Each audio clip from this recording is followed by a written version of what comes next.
अ दिनै जों बिजेपिनि नीति आरो आदर्शखौ मोजां मोननानै जों दिनै बिजेपि दोलोआव जगदान जाबाय। 29 नं सुक्लाय सेरफाङाव जे रनेन्द्रनाथ नार्जारी सारनि जि खामानि मावनाय बिथांनि पार्टिखौ जों मोजां मोननानै जों दिनै बिजेपि दोलोआव जगदान जाबाय। दिनै जों एग्जाम्पल होनो थाङोबा जोंनि बे सुक्लाय सेरफाङाव जि डेभेलपमेन्ट जादों जेरै ITI स्कुल, ड्राइभिं स्कुल, जेरै पार्क आरो बिदिनो माथावरि बिराद डेभेलपमेन्ट जानायखौ नुनो मोनदों। थ' बेफोरबायदि मोजां खामानिखौ नुनानै दिनै जों UPPL आरो BPFनि जों लोगो इयुथनि लोगो जों बिजेपि दोलोआव जगदान जादों। जिहेतु नोंथाङा BPFनि सासे गोख्रों मावथिमोन, जों बुंनो थाङोबा बिथां बारग' EM मा जाहोननि थाखाय बिथांखौ जिहेतु दिनै नागारना फैनो गोनां जादों BPF? जोबोर दुखुनांथाव बाथ्रा बिथाङा कुइसन खालामबाय। दा बिनि सोंथिखौ आङो माने मोजाङै बुंफोरथि होनो हानाय नङा। इन्टारनेलि बहुद खोथा दं।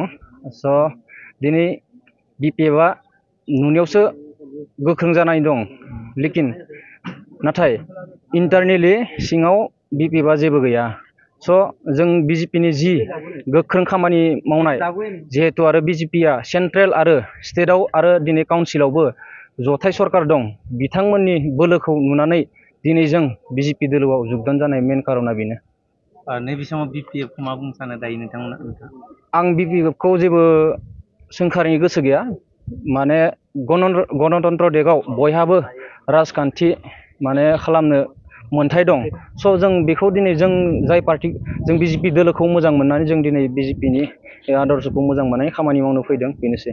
मा बिबानाव दंमोन BPFनिथ' आङो सुक्लाय इयुथ BPFनि सेक्रेटारिमोन आरो लोगोसे आं सारजोंनो थायोमोन। स' बेनो आरो दुखुनांथाव। आं दिनै माबोरै खामानि मावगोन जिहेतु नोंथाङा दिनै बिजेपिआव जयेन जाबाय? जिहेतु जों BPFआव गोख्रों खामानि मावखादोंमोन, स' बे गोख्रों खामानि मावनायखौ जों इन्टारनेलि मिथिनानै दिनै BPF दोलोआ बे सुक्लाय सेरफाङाव देरहानायनि लामायाव गैथ'वा। स' बेखौनो जों दिनै बिजेपिनि गोहो बोलोखौ नुनानै जों दिनै बिजेपिआव जगदान जाबाय, बेनोसै।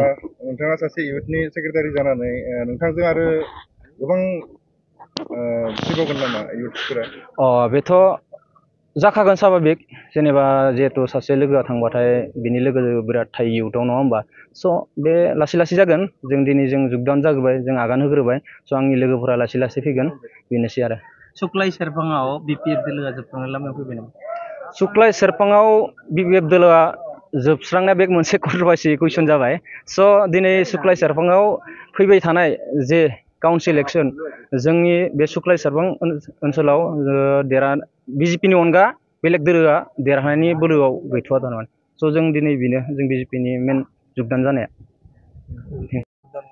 আচলতে এটা কথা সকলোৱে জানে, সমগ্ৰ ভাৰততে যিহেতু বিজেপি চৰকাৰ চলি আছে, অসমত বা দিল্লীত ভাৰতৰ যিটো মানে চৰকাৰ, ভাৰতৰ চৰকাৰ যিহেতু বিজেপি, গতিকে আমি এটা স্বীকাৰ কৰিব লাগিব যে বিজেপিয়ে যিখিনি কাম কৰি গৈছে সেইখিনি কথা যদিও আমি বিৰোধীত আছিলোঁ, আমি স্বীকাৰ কৰিব লাগিব যে ভাল কৰ্মখিনিক সকলোৱে ভাল বুলিয়ে ক'ব লাগিব, বেয়া বুলিতো কৈ লাভ নাই।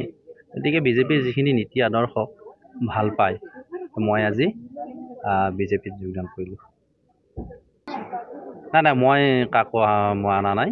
আৰু মোৰ নিজৰ যিহেতু অধিকাৰ, মই ক'ত ভোট দিওঁ বা মই কোনটো ৰাজনীতি ক'ত কৰোঁ, গতিকে মই নিজেই এটা বিবেচনা কৰি মই ডাইৰেক্ট EMৰ লগত যোগাযোগ কৰিছিলোঁ আৰু EMে মোৰ লগত কথা পাতিছে। আজি এসপ্তাহৰ পৰা মোৰ লগত কথা পাতি আছিলে। আজি মোক মাতিলে, গতিকে আহিলোঁ। আহি মই জইনটো কৰিলোঁ। আৰু মই আগতে আঞ্চলিক দল আমাৰ BTCৰ BPFৰ আছিলোঁ। গণেশ কছাৰীক আদৰ্শত ভাল পাই মই BPFত যোগদান কৰিছিলোঁ।